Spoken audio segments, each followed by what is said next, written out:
Assalamualaikum warahmatullahi wabarakatuh. Innal hamdalillah nahmaduhu wa nasta'inuhu wa nastaghfiruh wa na'udzu billahi min syururi anfusina wa min sayyiati a'malina. May yahdihillahu fala mudhillalah wa may yudlilhu fala hadiyalah. Asyhadu an la ilaha illallah wahdahu la syarikalah wa asyhadu anna Muhammadan abduhu wa rasuluh. Rabbi shrahli sadri wa yassirli amri wahlul 'uqdatam min lisani yafqahu qawli. Raditu billahi robba wa bil islami dina wa bi Muhammadin nabiyya wa rasula. Rabbi zidna ilma warzuqna fahma. Amin ya rabbal alamin. Ikhwani wa akhwati, saudara-saudari, teman-teman dan rekan-rekan sekalian yang dirahmati Allah, khususnya para santriwan dan santriwati Pondok Pesantren Al-Amin dimanapun berada.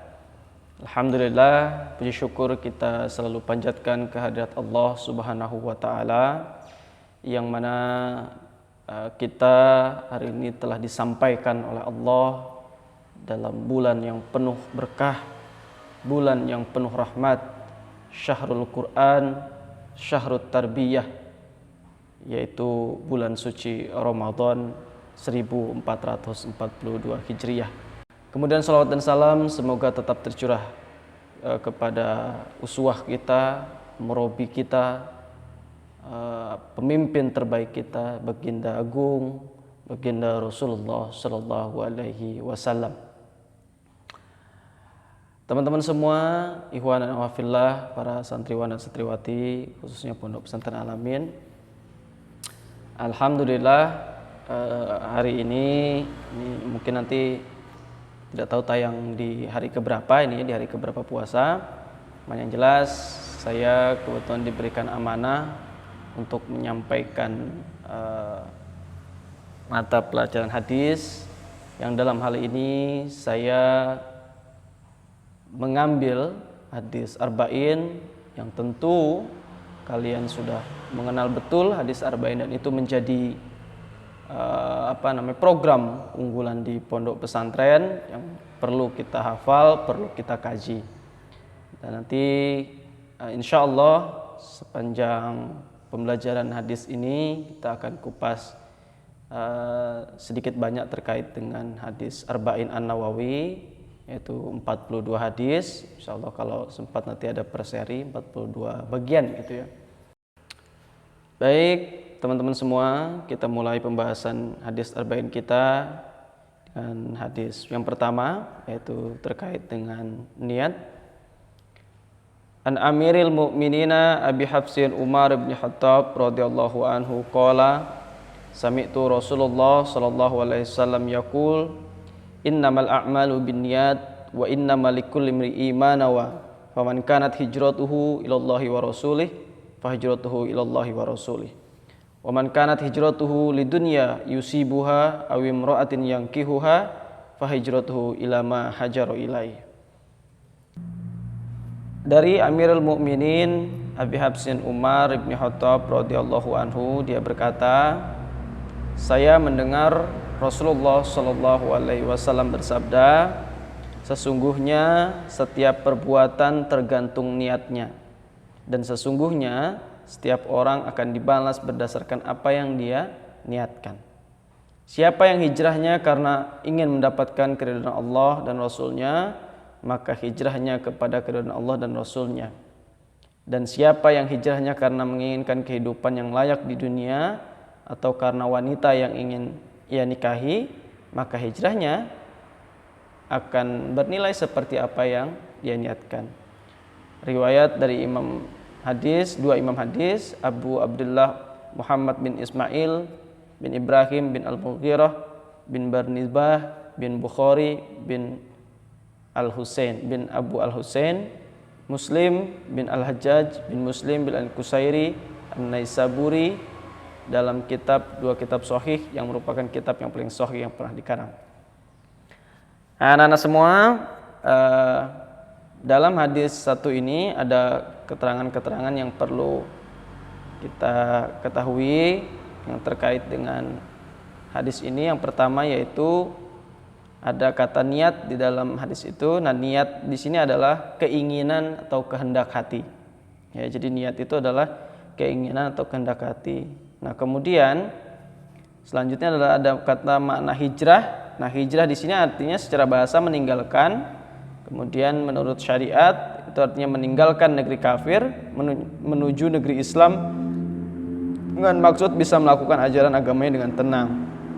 Nah, yang dimaksud dalam hadis ini adalah perpindahan dari Mekah ke Madinah sebelum Fathu Mekah. Ada hadis ini ada didasari dengan dua catatan yang penting terkait dengan hadis satu ini, teman-teman. Yang pertama, hadis ini merupakan salah satu dari hadis-hadis yang menjadi inti ajaran Islam.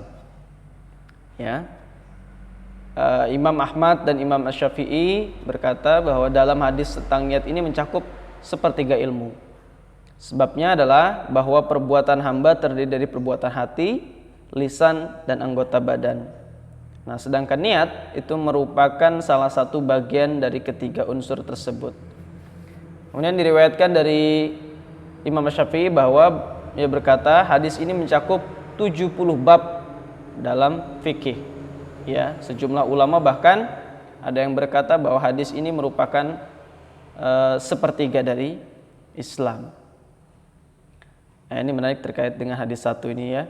Kemudian yang kedua, ini catatan juga adalah terkait dengan asbabun nuzul turunnya hadis ini, yaitu terkait dengan ada seseorang yang hijrah ke Mekah, hijrah dari Mekah maksudnya, hijrah dari Mekah ke Madinah dengan tujuan untuk menikahi seseorang wanita yang konon namanya itu adalah Ummu Qais. Ya, Ummu Qais. Ya, jadi hijrah dari Mekah ke Madinah untuk menikahi seorang wanita namanya adalah Ummu Qais. Bukan karena ingin mendapatkan keridhaan Allah Subhanahu wa taala atau bukan karena ingin meraih pahala berhijrah gitu ya. Nah, makanya kenapa akhirnya orang ini disebut sebagai muhajir Ummi Qais gitu ya. Orang yang hijrah karena Ummu Qais. Ini adalah asbabun nuzul dari turunnya hadis satu ini. Baik, teman-teman semua, kita masuk ke kandungan hadis. Yang pertama, niat merupakan syarat layak diterima atau tidaknya amal perbuatan. Dan amal ibadah tidak akan menghasilkan pahala kecuali berdasarkan niat karena Allah Subhanahu wa taala. Artinya niat ini menjadi kunci pertama diterima atau tidaknya amal perbuatan kita. Serta ini menjadi dengan niat ini pula gitu ya, amal ibadah kita akan bernilai gitu ya. Bernilaikan atau menghasilkan pahala gitu kalau kita niat mencari keridhaan Allah Subhanahu wa taala. Kalau tidak diniatkan karena Allah, maka itu tidak akan menghasilkan apa-apa gitu ya.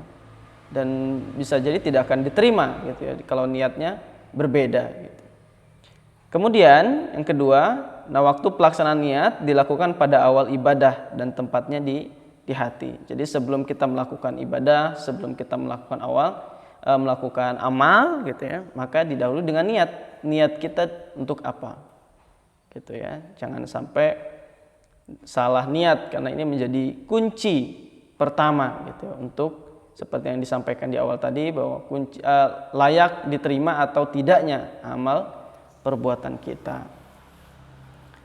Jadi ada seseorang yang menghafal Quran gitu ya, menghafal Quran, yang orang pertama ini menghafal Quran karena ingin mendapatkan mahkota gitu ya di hari kiamat gitu ya.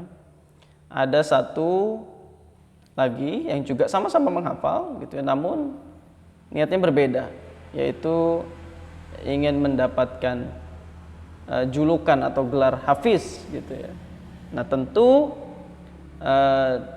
sama amalnya gitu ya, sama-sama menghafal Quran, namun niatnya yang berbeda. Satu ingin mendapatkan gelar hafiz gitu ya supaya mungkin ya terlihat keren atau seperti apa gitu ya. Yang satu ingin mendapatkan mahkota di yaumil akhir gitu ya, karena ingin mendapatkan keridhaan Allah Subhanahu wa taala. Tentu ini berbeda gitu ya.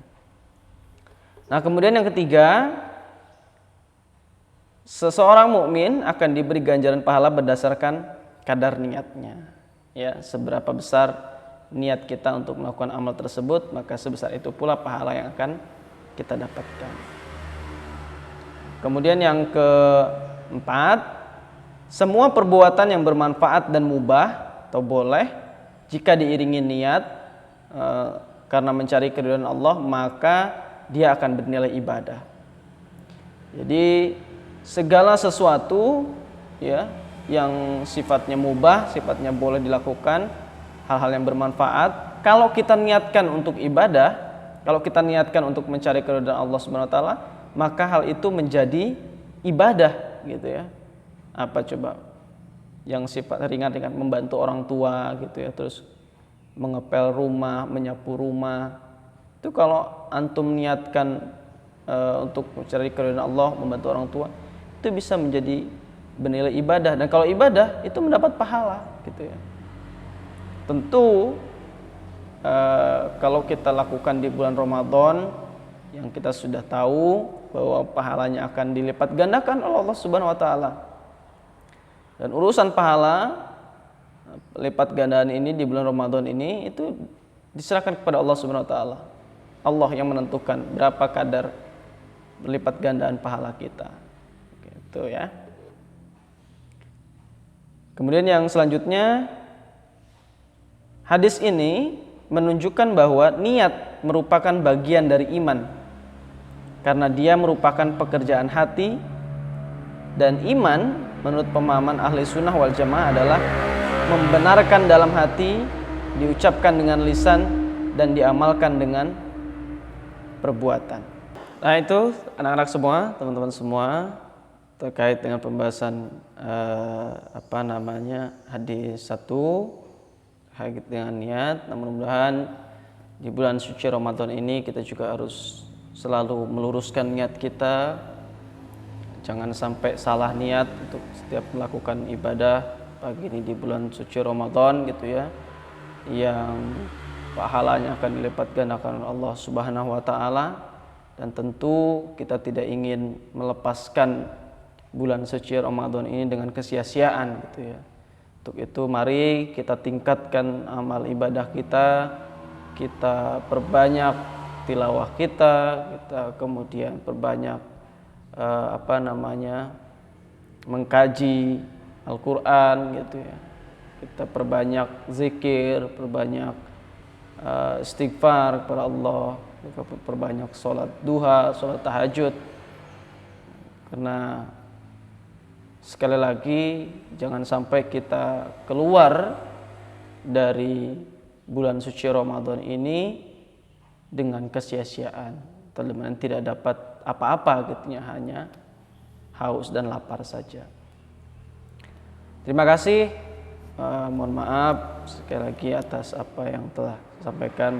Mudah-mudahan yang sedikit ini bermanfaat untuk kita semua. Al-haqqu min rabbik fala takunanna minal mumtarin. Assalamualaikum warahmatullahi wabarakatuh.